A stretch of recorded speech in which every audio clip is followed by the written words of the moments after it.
Uniform civil code বিল সংক্রান্ত একটি statement আমি দিচ্ছি। আপনারা জানেন যে ভারতীয় জনতা পার্টির সংকল্পপত্রে আমরা কমিটেড ইউনিফর্ম সিভিল কোড বিল আমরা আনব। আমরা কমিটেড এবং এই বিল আমরা আনব। আমাদের যার আদর্শে ভারতীয় জনতা পার্টি ডক্টর শ্যামাপ্রসাদ মুখার্জি তিনি সব সময় বলে এসেছেন, এক দেশ এক প্রধান এক বিধান এক নিশান। আমরা পশ্চিমবঙ্গেও আমরা ইউনিফর্ম সিভিল কোড বিল ইন্ট্রোডিউস করব। আমরা আজকে যে স্টেটমেন্ট দিচ্ছে আপনি বিচলিত হবেন না, শুনুন। আপনার অবজেকশন দেওয়ার জায়গা আছে, শুনুন। Please please listen first, after that you raise your voice. আমাদের এই বিলের জন্য প্লিজ প্লিজ প্লিজ বসুন। আমরা আগামী 2 তারিখে ক্যাবিনেটে এই বিলের খসড়া অনুমোদনের জন্য আনতে চলেছি।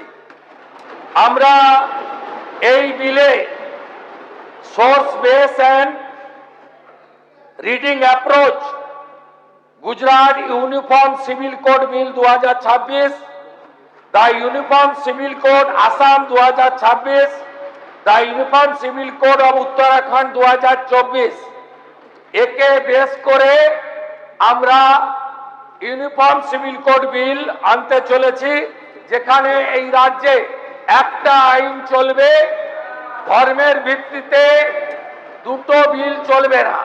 শুধু এক্ষেত্রে মূলবাসী, আদিবাসী এবং কুর্মী সহ যারা আছেন, যারা আমাদের প্রাচীন জনজাতি মূলবাসী, তারা এই প্রস্তাবিত বিলের আওতার বাইরে থাকবে। আমি উত্তরাখণ্ড গুজরাটকে ফলো করে একটি কমিটি গঠন প্রস্তাব আকারে আমরা করেছি।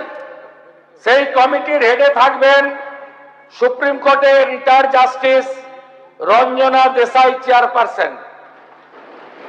এর সঙ্গে মেম্বার থাকবেন একজন retired IAS officer, legal expert, একজন শিক্ষাবিদ, একজন সোশ্যাল ওয়ার্কার এবং একজন additional secretary general administration department secretary হিসাবে।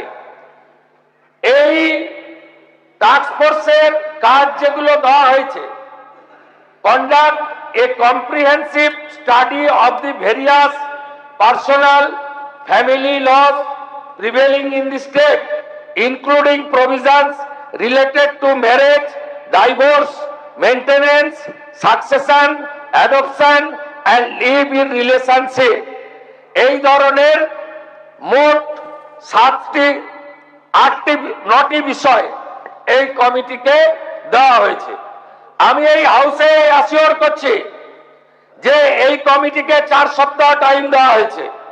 ক্রান্তির মাস আগস্ট মাসে এই কমিটির সুপারিশ গ্রহণ করে আমরা ইউনিফর্ম সিভিল কোড বিল আনব এবং এই বিল পশ্চিমবঙ্গে কার্যকর হবে। আপনাদের যদি কিছু বলার থাকে তথ্য অভিযোগ দিয়ে আপনারা retired justice supreme court Ranjana দেশাইয়ের কমিটির কাছে আপনাদের বক্তব্য রাখবেন। কিন্তু শুনে রাখুন, উই আর কমিটেড। আমরা সংকল্পপত্রে লিখেছি ইউসিসি পশ্চিমবঙ্গে কার্যকর হবে হবে হবে।